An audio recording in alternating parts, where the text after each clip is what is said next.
entrepreneur, je me dis humaniste, parce que je travaille avec l'intelligence émotionnelle et relationnelle.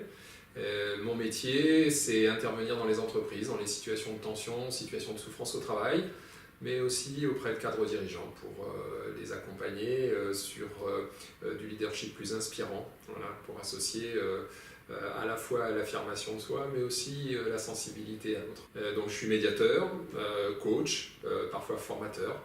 Ça dépend des situations. Donc je vais vous présenter une clé de compréhension au niveau de nos intelligences et de nos préférences naturelles. Donc nous avons 3 formes d'intelligence, il y a différentes façons de le voir.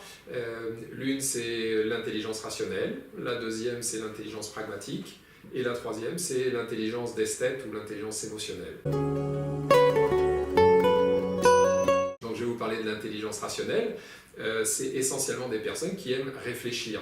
Ils aiment penser les choses, ils sont dans la logique, ils sont dans les concepts, ils aiment être dans la stratégie sur le long terme et ils sont tenaces dans cette capacité à travailler avec leur tête dans la durée. Quand on est trop dans sa tête, à un moment donné, il est intéressant de se poser la question: est-ce que je suis à l'écoute de ceux qui m'entourent?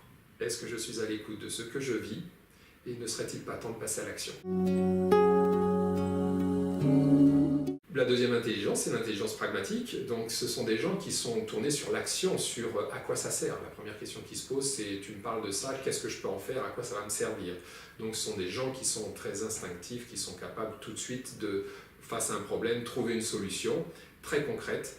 Sont souvent des bâtisseurs, des réparateurs. Quand on est dans l'action, trop dans l'action, toujours dans l'action, il est temps de se poser 2 questions. La première, c'est: est-ce que tout le monde me suit derrière ou à côté? Est-ce qu'il n'est pas temps de les écouter pour voir s'ils tiennent le rythme? Est-ce qu'il ne serait pas temps de réfléchir un peu pour voir si mon activisme ne masque pas quelque chose de plus intérieur, une peur, une insécurité? Et la troisième intelligence, c'est l'intelligence esthète, que je résume par l'intelligence émotionnelle.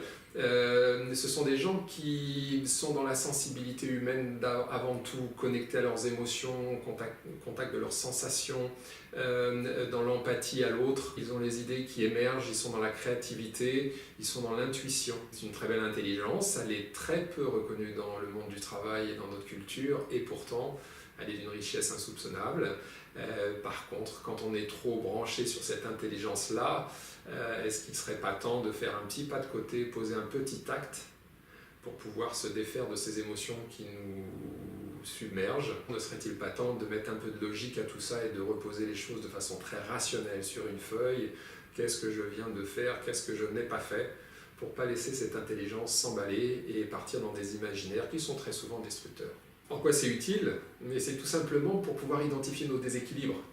Si vous êtes trop dans l'action, si vous êtes trop dans la réflexion ou trop dans l'émotion, il est temps de rééquilibrer en allant se connecter à nos 2 autres intelligences. Pourquoi c'est important d'être en équilibre? Finalement, si vous n'avez pas de problème dans votre vie, c'est même pas la peine de se poser la question, continuez.